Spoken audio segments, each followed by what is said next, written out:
Je vous présente la carte de l'Allemagne pour vous montrer où est centrée notre activité ou mon activité en ce moment. Donc ça, c'est l'Allemagne. Et peut-être vous connaissez Hambourg.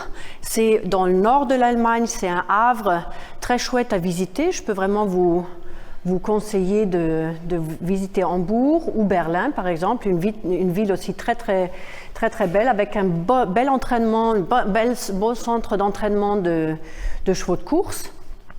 Et notre clinique, donc je suis maintenant dans le privé, on est 8 vétérinaires équins, situés dans le cœur de l'Allemagne, plus ou moins, dans un tout petit village, pas trop loin d'une grosse ferme située ici. C'est une ferme située entre Hambourg et Berlin, avec 5000 chevaux, 1800 poulinières et à peu près le même nombre de poulains chaque année dont je m'occupe. Je suis responsable de la santé des poulains de Paul Schockemöhle depuis 20 ans.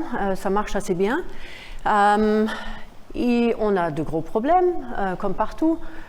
Petites unités, petits problèmes, grosses unités d'élevage, gros problèmes.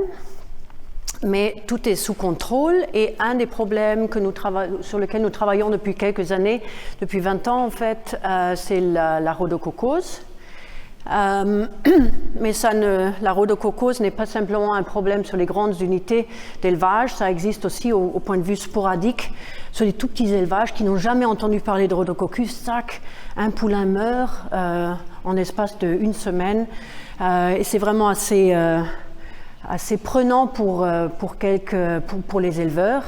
Ce que je vais vous apporter aujourd'hui, j'espère, c'est l'idée sûre que si les éleveurs sont un petit peu sensibilisés au problème du rhodococcus, les pertes pour l'éleveur peuvent être réduites en dessous de 1%. À mon avis, si l'éleveur a une bonne communication avec le vétérinaire local. Donc, un gros problème, certainement, mais avec des très bonnes solutions, je pense, au bout du compte. Je vous présente ici un film absolument typique. C'est un film qui a 20 ans. C'est typique. Ce poulain est bien développé. Il a 7 ou 8 semaines. Bien développé, belle épaule. On voit qu'il est préparé pour l'échographie, c'est plus nécessaire aujourd'hui, mais on voit qu'il est en détresse respiratoire énorme. Vous voyez ces petits naseaux tout collés par les sécrétions purulentes. Il tousse un petit peu.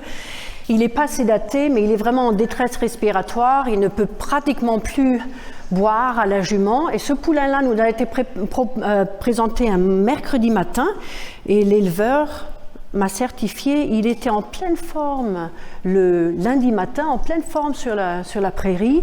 Mardi, un tout petit peu réduit, et mercredi, il est là en détresse respiratoire extrême. C'est toujours le moment où nous, vétérinaires, on se dit est-ce qu'il a un petit peu oublié d'observer son poulain? Non. Cet éleveur a certainement fait une observation très correcte. Le poulain était en pleine forme pour lui le lundi, et vraiment le mardi dans cet état en fait plus compatible vraiment avec la vie. Et je vous montre malheureusement maintenant la photo. On a passé ce poulain sous traitement dès ce jour-là. Après avoir fait une échographie, une radio pulmonaire, le diagnostic de rhodococcus était très clair. Et il n'a pas survécu. On a dû l'euthanasier 2 jours après parce qu'il, malgré le traitement en 2 jours, il s'est couché, il ne pouvait plus respirer. On a dû l'euthanasier. Ça, c'est une image. Vous allez avoir des images qui ne sont pas toutes belles. Aujourd'hui aussi, j'ai vu Jean-Marie et Nathalie vous montrer des images aussi assez pas trop belles. Mais ça, c'est l'image du poumon. Et si vous voulez, c'est sûr que ce poulain Ce sont des lésions pulmonaires. Le poumon a été réorganisé comme un gros abcès, si vous voulez. Ça ne s'est pas fait en 2-3 jours. Ça ne s'est pas fait du lundi au mardi, au mercredi. Il n'y a aucune chance. Ce poulain a ces gros abcès dans le poumon, si vous voulez, depuis des jours, 2, 3, 4 semaines. Et ça, c'est le problème vraiment au cœur de toute cette maladie. Si un poulain nous est présenté dans ce stade, les meilleurs vétérinaires ne sont pas capables de traiter ce poulain de façon effective. Il faut que les éleveurs trouvent ces poulains d'une façon plus précoce. Et ça, c'est possible. Je vais vous raconter comment ça marche. Il faut détecter ces poulains suspects plus tôt. Et à ce moment-là, on a une effectivité de traitement de 100%. Je vous le garantis. Donc il faut y aller, c'est ce qu'il faut faire. Il faut essayer de détecter ces poulains d'une façon plus précoce et les pertes sont extrêmement diminuées. Ça marche. Juste quelques informations générales sur le rhodococcus. La fréquence en France, elle n'est pas documentée d'une façon solide et c'est la même chose en Allemagne. La seule chose qu'on puisse dire, c'est que c'est une maladie qui est connue depuis très très longtemps. La première description par un Suédois a été faite dans le nord de l'Allemagne. Et ce qu'on sait d'une façon sûre, c'est que la tendance est croissante en Allemagne sur les petits et les gros élevages. Ça, c'est sûr, dans le nord, dans l'est de l'Allemagne, dans le sud de l'Allemagne aussi. C'est une maladie qui arrive sur un élevage d'une façon sporadique. On a juste un poulain sur 20 qui est malade, ou plus. Je vais vous montrer qu'effectivement, un élevage qui est atteint d'une façon endémique, comme on dit, comme le corona maintenant, est endémique en France et dans le monde. Donc il est étendu. Quand le rhodococcus est présent d'une façon endémique sur un élevage, jusqu'à 60% des poulains peuvent être atteints, si vous voulez. Et ça, ce sont ces genres d'élevage dont je m'occupe en Allemagne. Donc sur 10 poulains, 6 poulains malades. C'est une grosse pression sur les éleveurs. Qu'est-ce que c'est le rhodococcus? Ce n'est pas un virus comme le corona, c'est une bactérie pas si laide que ça. Elle est assez dynamique, elle est chouette, elle est un petit peu comme Tina Turner, je trouve, avec des cheveux comme ça dans tous les sens. C'est une bactérie assez intéressante qui bouge un petit peu quand elle est en culture. Elle change un peu d'aspect, c'est intéressant. Ce qui fait cette bactérie problématique pour les poulains, pas pour les juments. Vous n'avez jamais me montré une jument malade à rhodococcus. Un cheval adulte se protège bien contre le rhodococcus, il n'y a aucun problème. Pourquoi? Parce que les poulains ne sont pas capables de Vous avez, éventuellement, je vais détériorer votre petit appareil parce que je suis trop dynamique, la technique, c'est pas gênant. Éventuellement, je vais détériorer l'appareil, mais c'est pas grave. Vous en avez un deuxième éventuellement pour les autres présentations, non? Non, tout va bien pour l'instant. Ce qui se passe chez le poulain, c'est que quand la bactérie arrive par les voies nasales, le poulain aspire le rhodococcus avec le sable qui est contaminé, si vous voulez, et la bactérie arrive dans le poumon et normalement les cellules qui phagocytent, donc qui mangent les bactéries, les virus, normalement ces cellules, c'est un macrophage par exemple ici, elles doivent neutraliser les bactéries. Ça marche très bien chez les chevaux adultes, ça ne marche pas chez le poulain. Et ça ne marche pas chez tous les poulains. Et on n'est pas capable, nous vétérinaires, d'être assez intelligents pour protéger les poulains et pour leur donner la capacité de manger ces bactéries. C'est ça le problème. On est trop pas intelligent. La bactérie rentre dans la cellule du poumon, ok. Et chez le cheval adulte, la bactérie est neutralisée par des petits vésicules qui détériorent la bactérie. Ça marche chez le cheval adulte, ça marche malheureusement pas chez le poulain. Donc les bactéries ici en vert et en jaune prolifèrent dans la cellule et à un moment la cellule explose et elle diffuse de les bactéries dans la région. Et ça provoque une inflammation locale qui continue et qui fait ensuite une pneumonie. C'est la stratégie de rhodococcus qui est plus intelligent que nous, êtres humains, malheureusement. Il faut que ça change. C'est une bactérie, et ça c'est le problème pour un élevage, c'est une bactérie ubiquitaire. Donc elle est partout dans l'environnement des poulains. Elle est dans les sols, elle est dans les écuries qui sont un petit peu poussiéreuses. C'est une bactérie assez résistante aux hautes températures, donc les étés qu'on a en ce moment sont parfaits. Les étés au Texas, en Australie, l'Australie est pleine de Rhodococcus. Au Texas, il y a du Rhodococcus dans tous les élevages. C'est sec, c'est chaud, c'est chouette, mais c'est aussi trop chouette pour Rhodococcus. Il se maintient très très bien dans l'environnement des chevaux. Il survit l'hiver, quand il fait froid. Le Rhodococcus survit dans l'intestin des juments. Il est difficile de l'isoler. Moi, j'ai pas trop réussi. Les Japonais sont mieux à isoler les Rhodococcus dans l'intestin des juments. C'est pas si facile que ça. Donc, probablement, il hiberne dans les chevaux adultes et au prochain printemps, les chevaux adultes transmettent le Rhodococcus à nouveau dans les sols des élevages. La seule chose qui le chagrine un peu, le Rhodococcus, c'est effectivement les hivers froids, longs et froids. Donc, Rhodococcus n'est pas un problème sur les élevages en Suisse, aucun problème. Simplement, si les poulains vont à l'extérieur de la Suisse pour aller voir un étalon ou quoi, et reviennent en Suisse, à ce moment-là, ils sont peut-être éventuellement infectés à l'extérieur. Mais la Suisse elle-même n'est pas une région endémique à cause des bons hivers, quoi.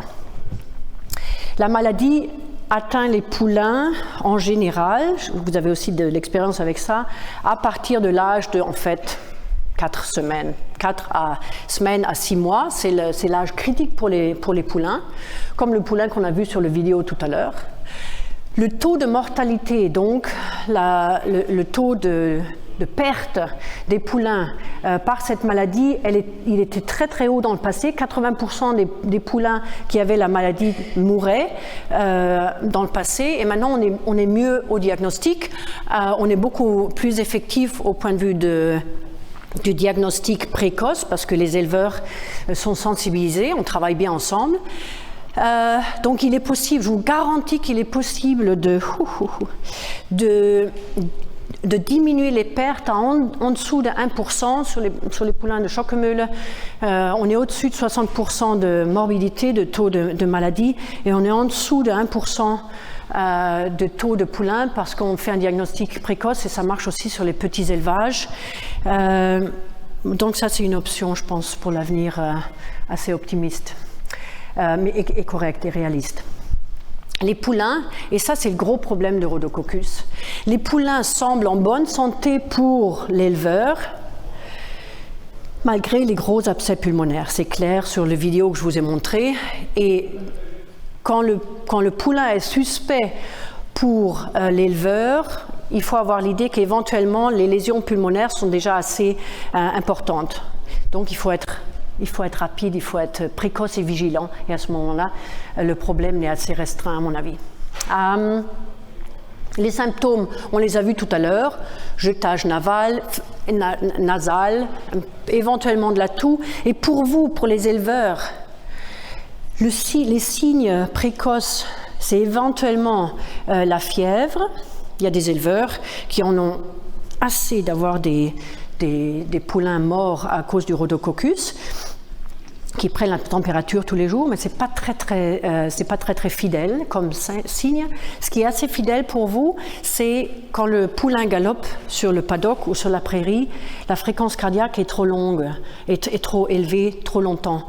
Et ça, c'est un signe que tous les éleveurs peuvent enregistrer, à mon avis. Si le poulain met trop longtemps à récupérer d'un petit galop sur le paddock, appelez le vétérinaire. C'est vraiment un signe important. Il y a d'autres systèmes que je vais vous présenter pour être sûr de ne pas perdre de poulain, mais ça c'est un signe assez sûr. Comment faisons-nous le diagnostic du Rhodococcus? On a les symptômes cliniques, oui, et on a l'échographie du poumon. J'imagine que c'est vraiment le diagnostic, un des diagnostics les plus importants et très facile Il ne faut pas être un grand spécialiste pour voir, oups, il y a un abcès pulmonaire. C'est très très facile. Chaque vétérinaire qui passe au coin de la rue, vous pouvez l'attraper et lui dire, oui, fais une échographie du poumon, tu n'as pas besoin d'être un spécialiste. Jean-Marie Denoy, ma maman, tous pourraient faire un... Ma maman n'a pas d'expérience avec l'échographie du poumon, mais on peut reconnaître effectivement un abcès pulmonaire. Il ne faut pas être un spécialiste du tout. Et tous les appareils échographiques sont adaptés pour faire une échographie du poumon. Donc pas d'excuse pour un vétérinaire disant « Oh non, je ne suis pas habitué à ça ». Pas d'excuse. Chaque vétérinaire peut le faire. C'est très très simple. Vous pouvez l'aider après cette petite conférence. Première chose, échographie du poumon complète. Je vais vous montrer comment ça marche. La deuxième chose, c'est isoler, pas obligatoirement sur tous les poulains malades, mais essayer d'isoler la bactérie. C'est pas si facile avec Rhodococcus. Guillaume va, j'espère, dire la même chose que nous. Le problème, c'est que Rhodococcus, si vous prenez 100 poulains avec une pneumonie à Rhodococcus, vous faites une endoscopie, vous prenez des sécrétions, les envoyez au laboratoire, vous allez isoler la bactérie simplement sur 50%. Donc 50% d'isolement. Et ça, c'est pas très effectif, mais on ne peut pas être mieux que ça, si vous voulez. Rhodococcus a une stratégie assez intelligente. Là, je vous montre l'image échographique d'un abcès pulmonaire. C'est vraiment simple. C'est très clair, c'est facile à reconnaître, et puis c'est corrélé à vraiment une bulle d'abcès, plein de pus. Donc ça, le diagnostic échographique est très très facile, complètement différent de diagnostic échographique des lésions tendineuses qui a besoin d'énormément d'expérience. La mise en évidence de la bactérie, on l'a fait soit dans les sécrétions trachéales, donc on sédate un petit peu le poulain, tac, on passe avec l'endoscope, on va prendre des sécrétions ici, hop, on les aspire avec un cathéter stérile et hop, on les envoie au laboratoire.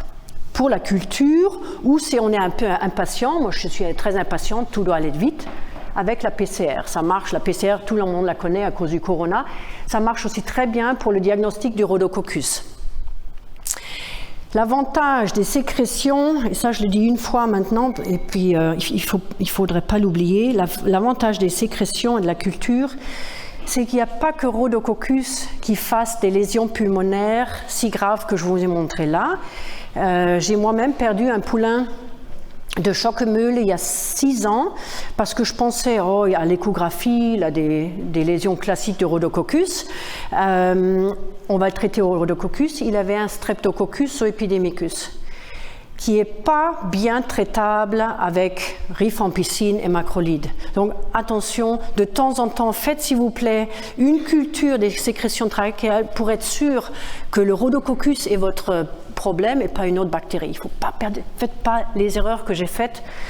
Faites de temps en temps une culture, c'est important. On peut faire aussi un isolement du Rhodococcus avec un écouvillon des crottins, c'est possible. C'est un petit peu plus compliqué et long, moins invasif effectivement, et on n'a pas d'informations sur les autres bactéries qui sont éventuellement en cours. Donc, récapitulation du diagnostic. L'examen clinique, oui, mais il n'est pas très fidèle. Parce qu'il y a beaucoup de poulains qui sont bien au point de vue clinique, qui sont malades, c'est clair. L'hématologie, donc la numération de formules, elle n'est pas très solide non plus. Vous avez des poulains avec des énormes abcès et des leucocytes sanguins à 8000, tout normal, tout bien. Donc, pas fidèle pour nous, pour le diagnostic. C'est la même chose pour les autres valeurs sanguines. Aussi, mesurer les anticorps dans le sang, ce n'est pas diagnostic pour le Rhodococcus. L'échographie, smile, smile, smile, c'est la meilleure technique, j'imagine, plus la mise en évidence. La radio, pas très fidèle, parce que souvent les abcès pulmonaires ne sont pas détectables bien à la radio. Et la mise en évidence dans les sécrétions du poumon, 50%, c'est pas formidable, mais il faut l'essayer. Il faut l'essayer. Donc le poulain, ici, si vous apprenez à votre vétérinaire comment faire une échographie du poulain, vous n'avez pas besoin de le raser. Laissez-le comme ça. Laissez utiliser un alcool à 99%. Très important. Vous avez une meilleure connexion. Merci Vincent. Vous avez une meilleure connexion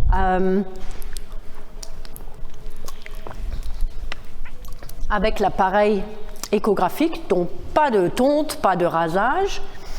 Et faites examiner tout le poumon, pas la moitié, tout le poumon s'il vous plaît, parce qu'un abcès pulmonaire, le poumon est là. Un abcès pulmonaire, la majorité sont ici dans le bas, mais vous voulez pas avoir oublié un abcès qui est là-haut. Donc faites examiner côté droit et côté gauche, et du haut en bas, on fait un travail sérieux. Et de devant à derrière. L'échographie se fait dans l'écurie, comme ça, avec des petits appareils portables formidables. Aucun problème, ça ne stresse pas du tout les poulains. Ça les chatouille un petit peu, l'alcool, mais ce n'est pas gênant. Il faut être sportif, c'est sûr.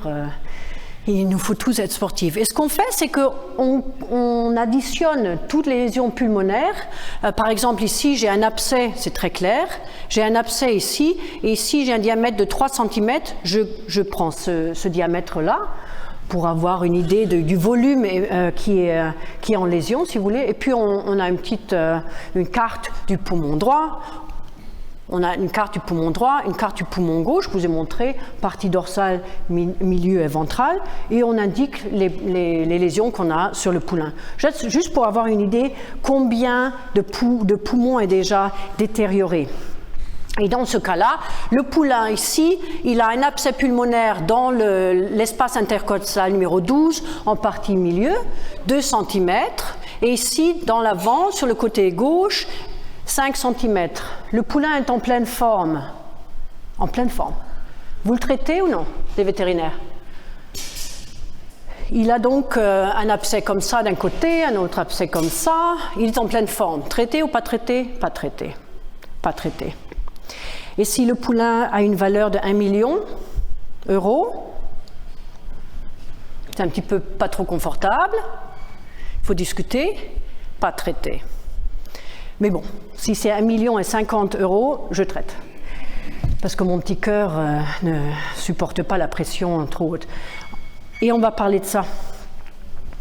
On va parler du moment à partir de quelle lésion pulmonaire, il est sage de traiter un poulain ou de ne pas traiter un poulain. Et en fait, c'est le propriétaire qui décide de prendre le risque ou non. C'est pas nous, on peut conseiller, et c'est le propriétaire qui est le chef. Et sur les questions maintenant qui se posent dans le cas du diagnostic, on a fait le diagnostic, c'est Rhodococcus, l'isolation de la bactérie est claire. Comment faisons pour traiter le patient? Première question. C'est très simple, on est très effectif à ça. La durée du traitement, très facile aussi. On a fait des grosses études là-dessus, c'est très simple. Et ensuite, il faut se poser la question, éventuellement pour l'avenir, comment gérer le rhodococcus s'il s'installe dans un effectif? C'est le gros problème. Donc, quelles sont les mesures à prendre pour diminuer les pertes à l'avenir? C'est vraiment la question principale, j'imagine. Et quel poulain traiter si je fais une échographie des 20 poulains sur l'élevage pendant une semaine et je vois il y a 5 poulains qui ont des lésions pulmonaires. Quel poulain traiter? Tous, éventuellement. Et comment traiter les poulains affectés? On va voir. Donc, si on réfléchit comment traiter un poulain qui a vraiment des grosses lésions pulmonaires, il y a quelques petites règles du jeu, si vous voulez, à respecter. C'est une bactérie gram-positive, donc il faut avoir des antibiotiques qui marchent là-dessus. Ça, c'est très facile. Ce qui est un petit peu plus compliqué, c'est que la bactérie, elle est dans les cellules, on a vu ça. Et pas tous les antibiotiques. Par exemple, pénicilline. Chacun connaît pénicilline. Pénicilline ne rentre pas dans les cellules. Il ne sait pas. Il reste devant la porte. Donc, il ne va pas atteindre Rhodococcus. Il nous faut des antibiotiques qui rentrent dans les cellules. Première chose, c'est pas si facile que ça. Et la deuxième chose, c'est qu'il faut que les antibiotiques rentrent dans le matériel purulent. Ça, c'est problématique parce que c'est assez dense. Vous pouvez imaginer, c'est comme un bon fromage normand. Mais il faut que mes antibiotiques rentrent là-dedans. Ça, c'est difficile au point de vue de la chimie. Mais c'est faisable. On a des très bons antibiotiques qui savent faire ça aussi. Le troisième problème, pour ça, pour ça, il faut que les antibiotiques aiment bien rentrer ou soient lipophiles, donc ils entrent dans un milieu qui est assez huileux, s'il vous plaît, si vous voulez. Le problème qui est assez peu en Europe encore, mais un gros problème aux États-Unis au point de vue du rhodococcus, c'est que les souches deviennent résistantes. Et on connaît ça pour d'autres bactéries. En Allemagne, c'est peu le cas. Pour l'instant, en Irlande, on ne sait pas, on n'a pas de données. Mais aux États-Unis, on a des gros problèmes de traiter les poulains, même au diagnostic précoce, parce que malheureusement, ils ont des souches résistantes. Et ça, c'est arrivé. Ils ont cultivé leurs propres souches résistantes sur des années parce qu'ils ont oublié de faire un traitement correct. Ils se sont dit, est-ce que je dois vraiment avoir 2 antibiotiques? C'est trop cher. Et maintenant, ils ont des gros problèmes. Vous allez toujours très bien travailler avec votre vétérinaire si vous lui dites « Prends 2 antibiotiques, s'il vous plaît, docteur. 2 antibiotiques. » Parce que Rhodococcus est intelligent, mais il n'est pas assez intelligent pour être résistant contre 2 antibiotiques. Ça va? Donc, toujours 2. Égal lesquels, plus ou moins, mais ça, les vétérinaires sont super bons. Et la durée du traitement nécessaire est au moins de 3 semaines. C'est long et c'est cher, mais c'est effectif, donc ça vaut le coup. Ce sont des médicaments oraux, la plupart, pas tous. Il y a aussi des injectables, mais qui sont très bien tolérés, très bien étudiés, si vous voulez. Toujours une combination de 2 antibiotiques, super important. Quelques antibiotiques sont typiquement de médecine humaine, le rifampin par exemple, c'est ce qu'on utilise aussi pour traiter la tuberculose en humaine. C'est en fait, la rhodococcus, c'est une maladie très proche de la tuberculose, c'est pour ça qu'on utilise les mêmes antibiotiques. Et les médicaments sont assez coûteux. Ouais.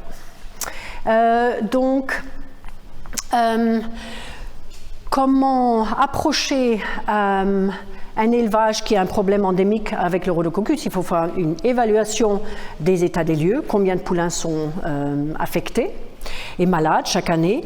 Il faut informer le propriétaire et puis ensuite il faut travailler avec le propriétaire vétérinaire, et ça c'est très important. On va voir s'il est possible de faire une prévention au point de vue du management de l'élevage. Est-ce qu'il y a quelques mesures qui me garantissent que je vais avoir moins de poulains malades les années prochaines? Ça, je ne suis pas très optimiste pour vous, malheureusement. Donc l'état des lieux, c'est clair.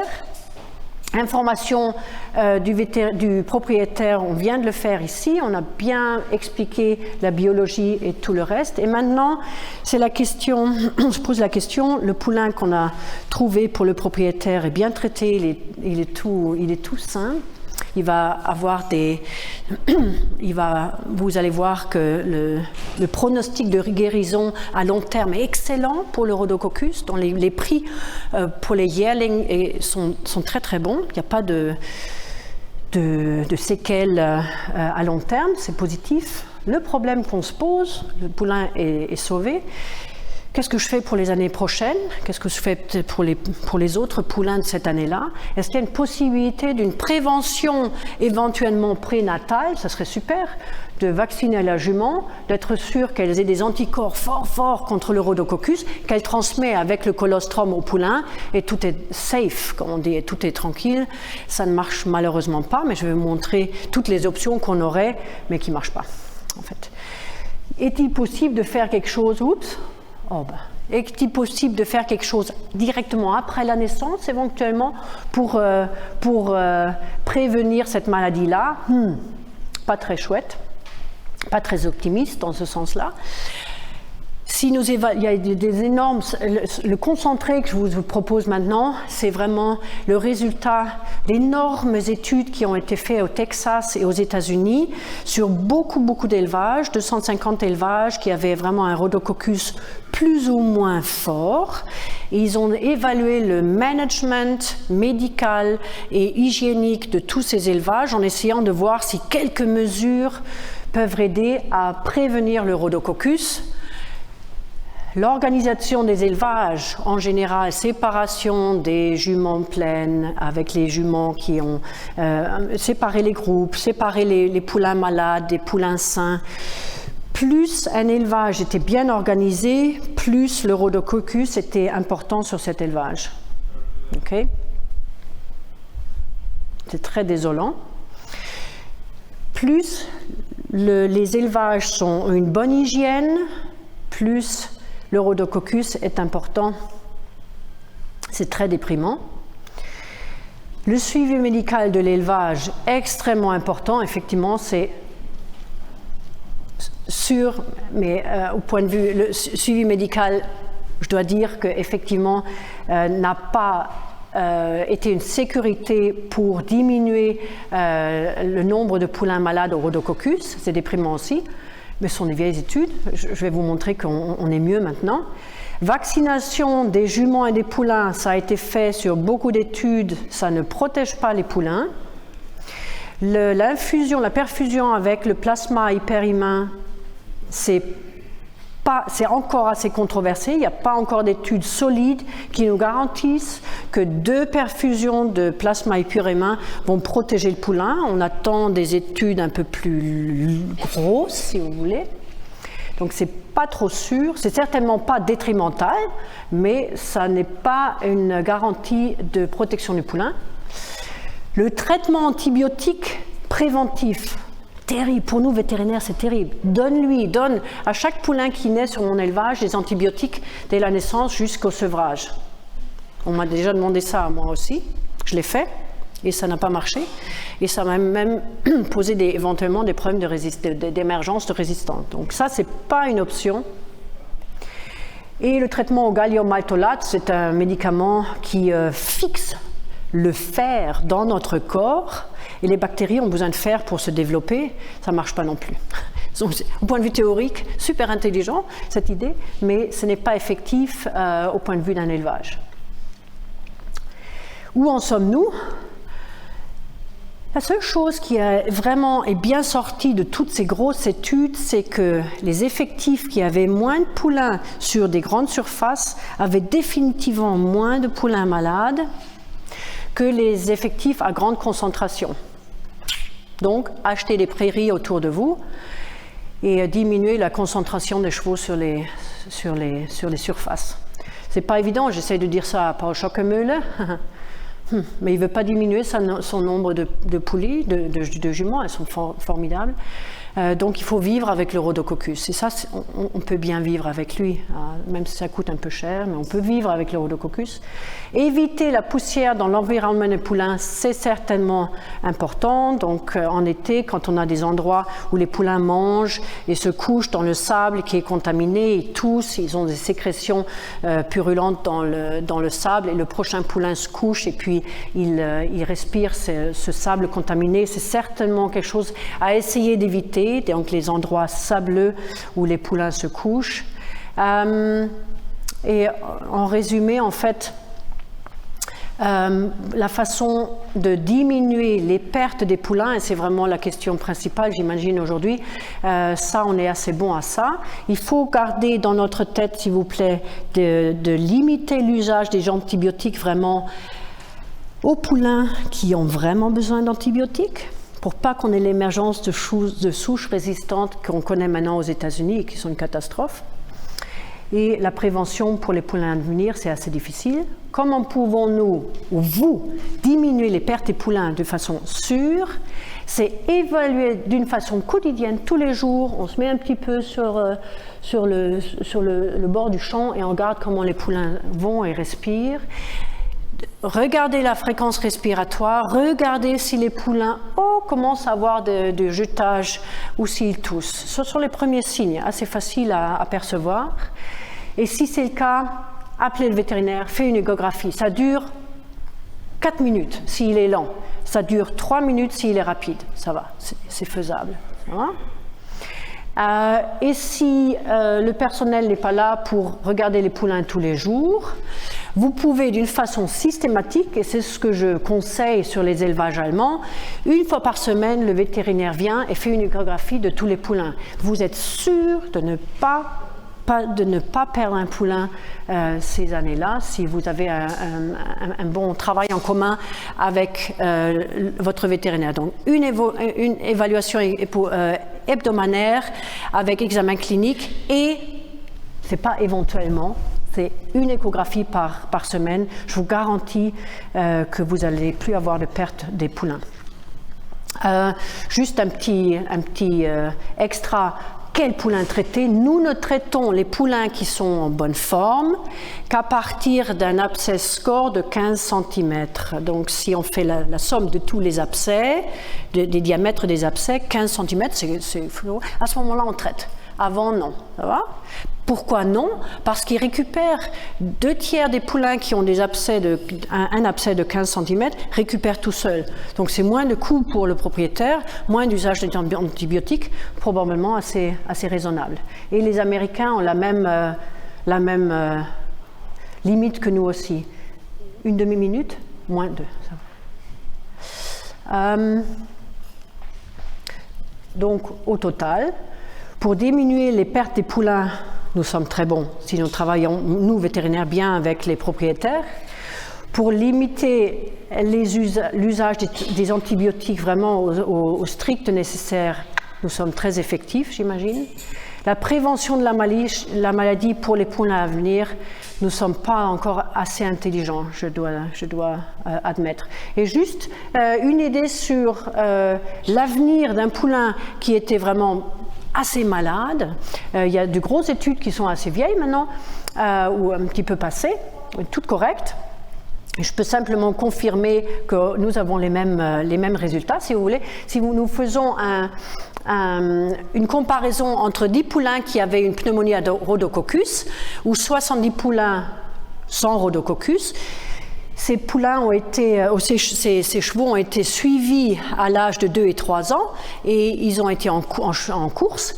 Il n'y a pas de différence de gain en course sur les poulains qui ont été malades bien traités et sur les poulains qui sont restés sains. Donc, si on fait un diagnostic correct, un bon traitement, pas de séquelles fonctionnelles pour les poulains, c'est important pour les chevaux de course et pour les bons chevaux de sport aussi, effectivement.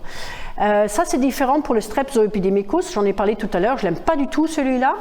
Il y a eu la même étude qui a été faite sur ces poulains-là, sur des poulains avec pneumonie à rhodococcus, à Zoepidemicus, en contrôle et comparaison avec des 2 et 3 ans. Et effectivement, les poulains qui avaient une pneumonie à Streptozoepidemicus ont eu des gains en course moins hauts que les poulains sains. Donc, Zoepidemicus, il faut le garder en tête, j'imagine, il est très traitable, très bien traitable, mais il faut le reconnaître, c'est notre problème. La même chose a été faite en Australie, je passe là-dessus et je suis très impatiente d'entendre vos questions. Ça, à propos, c'est pas un poulain pur sang, malheureusement, mais c'est un poulain, et c'est pas Photoshop, c'est un poulain vrai, qui est très photogène pour toutes mes conférences. Merci beaucoup de votre attention.